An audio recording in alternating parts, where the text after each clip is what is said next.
Suppose that we want to figure out the area of a regular polygon, which is to say a polygon with congruent sides and congruent angles.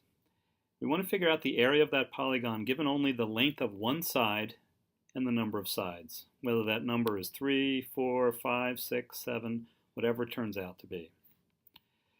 So one of the first things we'll do is we will divide that polygon into congruent triangles with one of the vertices being at the very center of the polygon and then each side forming the base of one of the triangles. So if we focus on just one of those triangles, we'll call this triangle ACD. We see it has a side length here, CD, of 5.77. Then what we'll do is we'll drop an altitude from A to B. So B is the midpoint of CD because AC and AD are congruent. This is an isosceles triangle. So B is the midpoint of CD and AB is a perpendicular to CD. So we've created two right triangles, triangle ABC and triangle ABD. Now the angles that we get here, and we'll take a look at these measures. So angle A here, which is at the very tip, so angle CAD, that's the angle up here for this whole triangle, the two right triangles combined.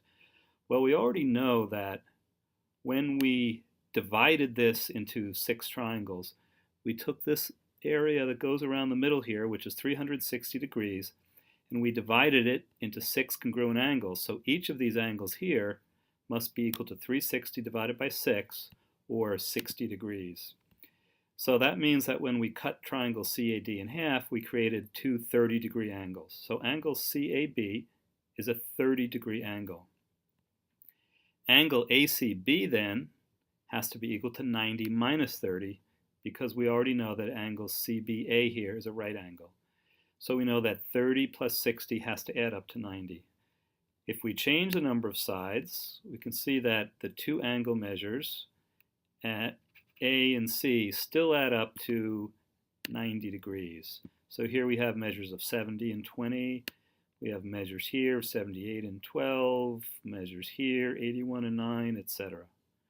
All the way back to our polygon with the fewest number of sides where the two angles are 30 degrees and 60 degrees.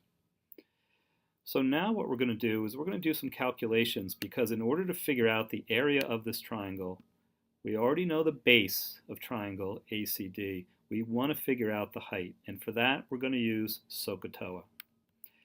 So when we start to take a look at the calculations here, the first thing we see is that side length BC is just equal to half of CD. CD divided by 2, which is 10 over 2, or 5.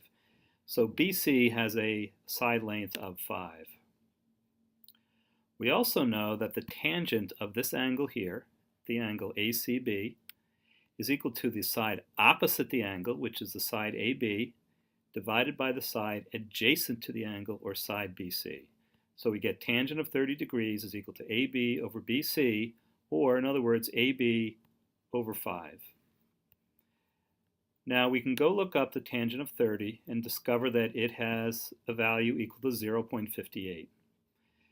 So that means that 0.58 is equal to AB divided by BC, or AB divided by 5.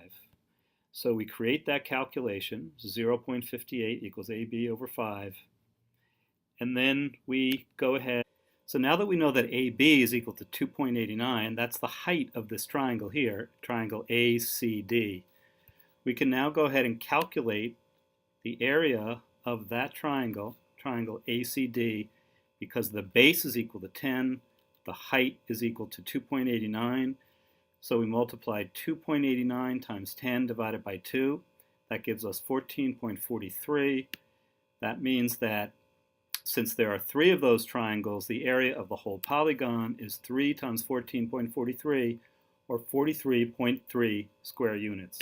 Now this works no matter how many sides we have. So if we had, let's say, a 7-sided figure, we would find that height AB is equal to the 2.08, which is the tangent of 64.29 degrees, multiplied by 2.51, which is half of side CD, and that would give us this area, 13.03, multiplied by 7 would give us the area of the entire polygon.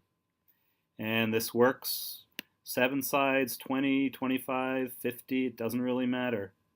We could take it all the way up until basically this triangle disappears and we have a circle. But that's another story.